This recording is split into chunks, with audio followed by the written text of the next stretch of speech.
So, yeah. What are some of your thoughts on American apathy towards the plight of the Palestinians? Or the plight of anyone. The plight of anyone, and more specifically, how major American media and news networks kind of can have influence or lack of influence on. Yeah. Yeah, I mean, it's one of these very frustrating topics that I get really cynical about. And, you know, I mean, when I was working as a journalist, I was always with either European media. It was funny because it's like almost never approached by American media. It's like they just weren't interested, or they thought that their constituents, were not interested. Or I don't know what, I always am debating in my mind. What is it? Is it the chicken or the egg, you know? Do they set the agenda, or do they, I don't know. And so, but they were just never interested in having that conversation. But the European media was, and the other media. And, yeah, it's always, I mean, I think it's gotten slightly better over the course of the past, 10 years.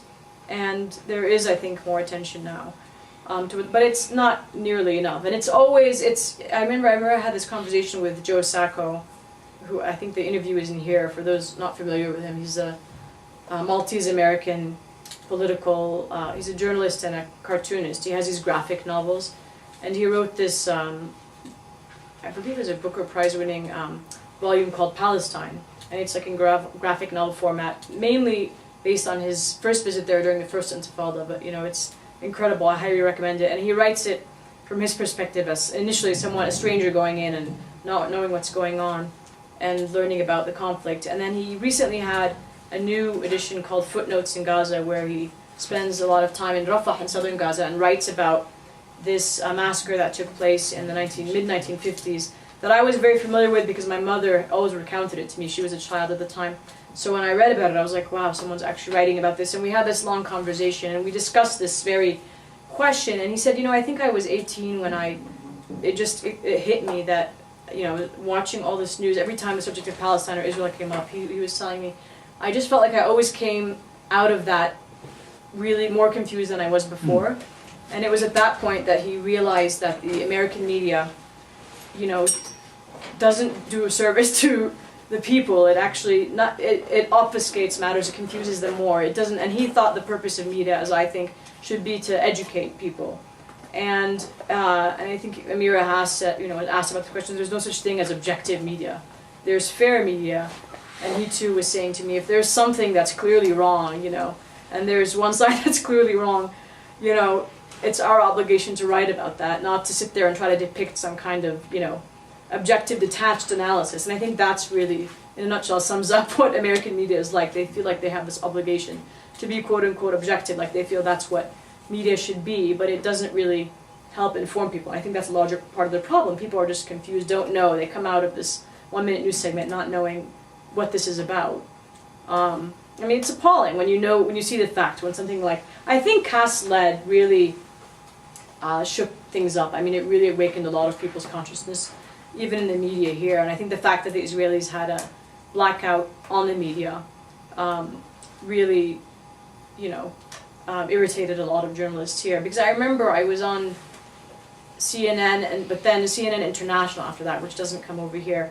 And one of their correspondents, and I can't remember his name, but he's a really well-known international correspondent. I've never seen anything like it. He was sitting there arguing the Palestinian position. He was like, essentially on the air, when this would never have happened before, on CNN, saying this is, appalling, this is not, and he was essentially giving the Palestinian talking points, saying these are people who, the rockets are landing in the villages where they're from before 1948. That kind of talk to even mention 48 or, was not happening before. Now there's a lot of change in the discourse. There's talk, about BDS, boycott, divestment, and sanctions. You hear, talk about Israeli apartheid, analogies to that, where that kind of thing would have never been mentioned before. So it's very slow, but it's, changing, but it's definitely irritating. I don't even open my TV or radio, so probably the wrong person to ask. On a more personal note, Yeah. talk about your kids and the relationship you're building with them with Palestine. And did you consider going to Palestine to deliver your children so that they could be citizens? Well, they are. There's no citizenship. There's no Palestinian citizenship. there's residency, because Palestine is not considered a state, which means that, and I've added them, I've taken them back, and the way it works is you don't have to be born there. As long as one of your parents has a residency card, you can add them to that card. So I have added them, so they are residents there. You're probably referring to the Palestinian Authority passport, which is a travel document, which is essentially useless. So it's not necessarily something. The ID card is important because it allows them to go back, but the passport is just a tool for people to travel with who don't have any other citizenship.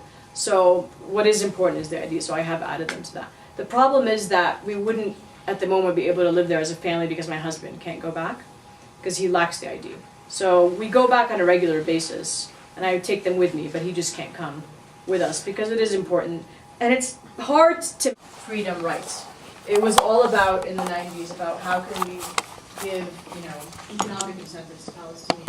And if you look at that framework, basically the Oslo Accords is what they were called. In the entire text of the Accord, they never mention Palestinian statehood once. They never talk about a Palestinian state or the intention to actually give Palestinian statehood. It only talks about these different economic incentives, self-rule, limited self-rule. And so that was the real problem, is that it was just years, decades of negotiations and process and no real peace. And that's eventually why it crumbled with the Second Palestinian Uprising. And I think Palestinians themselves have recognized this long ago, both in diaspora, where many of them are calling now for a one-state solution, but also on the ground in the Palestinian territories, which is why they launched the uprising in 2000, but also why they voted Fatah, the then ruling party, out of power, because they were sick of these negotiations. Now the leadership is beginning to also realize that that may not be the best route to go, and that Palestinians will be at more of an advantage if they call for sort of like an anti-apartheid-like struggle for equal rights and freedom in one country versus like in partitioning the country into two, because it would never be viable, it would never be contiguous. And Israel would have a hard time being able to be a democracy and trying to sustain a Jewish majority at the expense of the rights of the Palestinians, citizens who make up a very large part. And Palestinians in general are now 50% of the population in the entire area, on par with Israeli Jews. So Israelis recognize that, which is why they wanted to partition the land, because they would no longer be a majority. So now, I mean, I personally and many Palestinians see that the only real way to achieve lasting peace would be to have one country, one state solution. And Israeli leaders have, in many interviews, cited that they recognize this is happening, cited that if we don't create some kind of Palestinian state, be it viable or not, be it just or not, then we're going to be facing this struggle for one state. Ehud Barak recently said that, and Ehud Olmert. So people recognize it's happening, and I think that's eventually the path I think Palestinians should take. But can you imagine living divorced with your mate in the same house? Which is basically the situation of having one territory. You're divorced, you've been arguing for years, and now you're going to agree to live in the same house. Yeah, I see it as troublesome. Yeah, no, you know why? Because, again, people are under this impression that somehow Palestinians, and remember, Palestinians are Christians and Muslims, have somehow never gotten along with their Jewish neighbors, which is not the case, right? Because historically, if you look back, prior to 1948 and the Palestinian exodus and the attack on the Palestinians had no. I mean, I have this friend of mine from Nazareth who jokes that her grandmother, was welcoming the Jewish immigrants with open arms and making them Lebanese sandwiches and tea, and behind their back they were stealing their land. So the Palestinians don't have a problem with Jews; they have a problem with people stealing their land. So they always. I mean, my father had Jewish neighbors in his neighborhood. That was never the issue. In the 1980s, even after the formal occupation of the West Bank and the Gaza Strip, Palestinians initially were like, okay, fine, and there were no checkpoints. There was no you could go from Gaza to Jerusalem. My mother would talk about going to watch a movie in Jerusalem, going back to Gaza the same night with her sister. It was only again when they began to politically repress Palestinians that things became problematic, and the first Intifada happened, and they began to impose these checkpoints.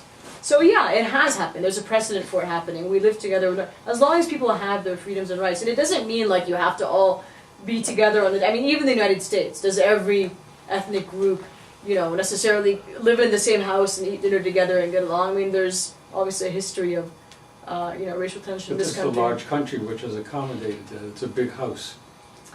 You know, No, I mean, you can go to any country. I mean, go to Belgium, go to Switzerland, go to... No, I said go to any country that has a confederation, or, you know, you can go to Belgium or Switzerland or any of these places.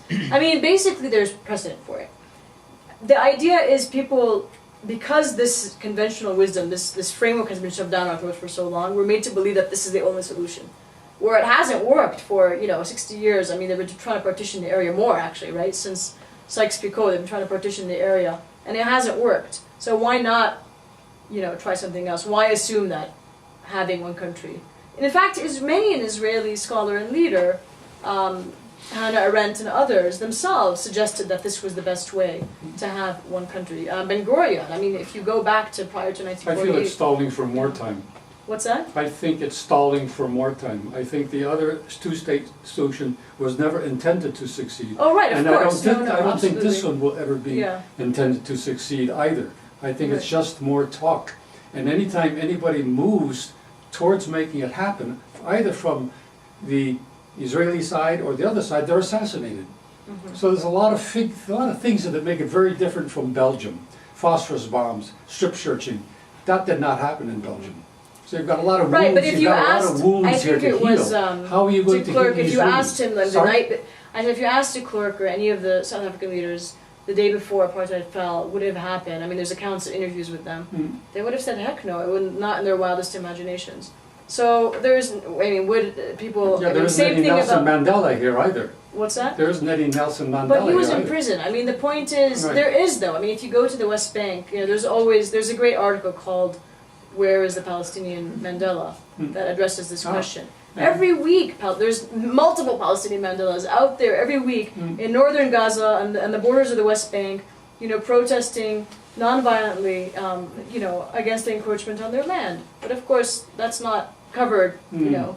And don't forget, I mean, Mandela was considered a terrorist, right? Until the day after, right. you know. Right. So, no, there are multiple Mandelas. And again, each framework is different. But, I mean, ultimately, if you were thinking of a framework, I think this is, to be able to talk about this issue in terms of rights and equality, you know, versus real estate, is the way we should go. Whether or not you want to talk about an actual framework, those are the terms we should be talking about it in, I think. Well, first I think you have to exist. And as far as the American people are concerned, you don't exist. Because last week, in answer to his question, there was a picture of a Jewish, I'm not sure if he was an ex-soldier or not. There was a big photo of him in the Denver Post crying because of all the deaths of the Jewish people that had happened. And I said, where is the picture ever of the Palestinian crime? Where do they ever exist in the American media? Until they exist in the American media, there won't be any political pressure on anybody in the American political system to urge this to happen. Right, but So- that's why there have to be grassroots efforts, because we can't wait for, you know, the media or Congress to change. You know, we have to. So my question is, You need to how change to what we see in the instigate? world. You've been in America now and you've been there. How could that be instigated to happen? How could you instigate a grassroots movement here to put pressure on the media? I mean, how are you going to put pressure on Fox News? They're impervious. I just don't watch Well, Fox that's what I News. mean. I don't even have cable. It's nice to talk about, but how Right. is this actually going to happen? Well, I mean, the way that in general, you know, what the movement that the Palestinians have adopted is the BDS movement, which was launched, you know, a few years ago, the boycott, divestment, and sanctions. And there was a global call for BDS to begin to exert pressure on Israel while other means have failed, precisely because of the reasons that you mentioned. So that's what's been going on, and it's had great successes. In fact, European BDS movements resulted in a loss of like $25 million to the Israeli agricultural sector. This was a couple of years ago. There was a big article in the Jerusalem Post about it. They're much more active than... And do you think that could happen here with the fantastic power of the American Jewish lobby? Well, I was going to say here, they're still starting out, but there's no reason why not. There's many reasons why it cannot happen. Well, we have to I'm go sorry to further. disagree. No, it's okay, but I'm saying this is, you're asking what is the avenue That's feasible. that we can take. This is the And avenue. therefore inspirational No, and as there well. has been a lot of successes, smaller ones in the U.S. with the BDS movement, but there have been, you know, and I mean that's the way we have to take.